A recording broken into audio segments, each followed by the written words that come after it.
one of the things that was happening very regularly was that my colleagues in children's services would refer in people with alcohol and drug difficulties and ask us to fix that bit in order for the children to live safely at home. And we were completely out of step with each other.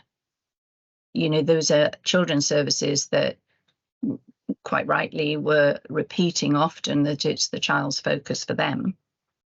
And we were repeating often that the most important resource for that child's safety is the change that's possible in their parent. Yeah.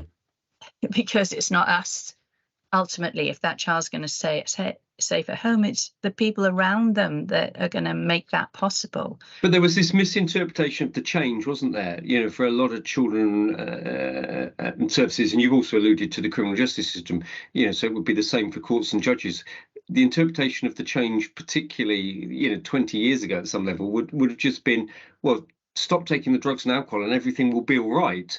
But if we all knew that that wasn't the case. And in fact, if that's all we did with people, we'd actually make them worse because we'd be taking the coping mechanism away without actually changing anything else at all for them. Exactly. Yes. Leaving nothing in its place. Yeah, so it was a real mix match, as you say, between these two understandings, yes? Yeah. And there was a time, many years, I don't know if it was before option 2 or during that time, I worked with the judges, excellent judges in London, who were developing the family courts. Mm-hmm. And they were drug and alcohol, family, child protection courts.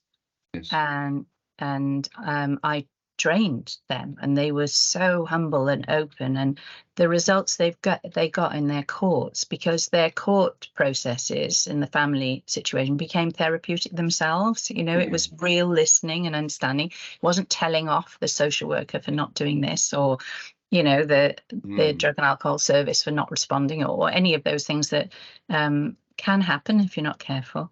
And those courts had great results. And we tried that. There are similar things now in Wales, but there was a long gap between knowing from the data how valuable those courts were to the long-term gains for families and children compared to the existing system. There was a long gap between that and setting those family courts up as a more regular feature. But judges were really open, these judges really open to understanding the complexity and the relationship. And sometimes now the courts respond with saying, well, have they been given enough, you know, services? Have they gone to their perpetrator groups? Have they gone to their drug and alcohol services? Have they gone to their family parenting classes? And many of them been 6 or 7 times. And they think, what is it you want from me? And going to those services wasn't enough for any of the professionals involved, because the change needed to be identified. What would we all be doing if we were less worried about these children? Yeah. So that whole focus had been all about process and services, rather than, as is so important in our work, services are a means to an end, not an end in themselves. And the meaning in the means to an end comes from the person's sense of their value for them. Doesn't come. And this is so important. You know, I've been having a lot of conversations recently about people, about there being groups of services and how people see them polarized, and one being more important than the other, rather than this. I call it the sequential means to an end. So we need everything in the world for drugs and alcohol, which is harm reduction. We need the stuff that keeps people alive, because if they're not alive, nothing else happens. Yes.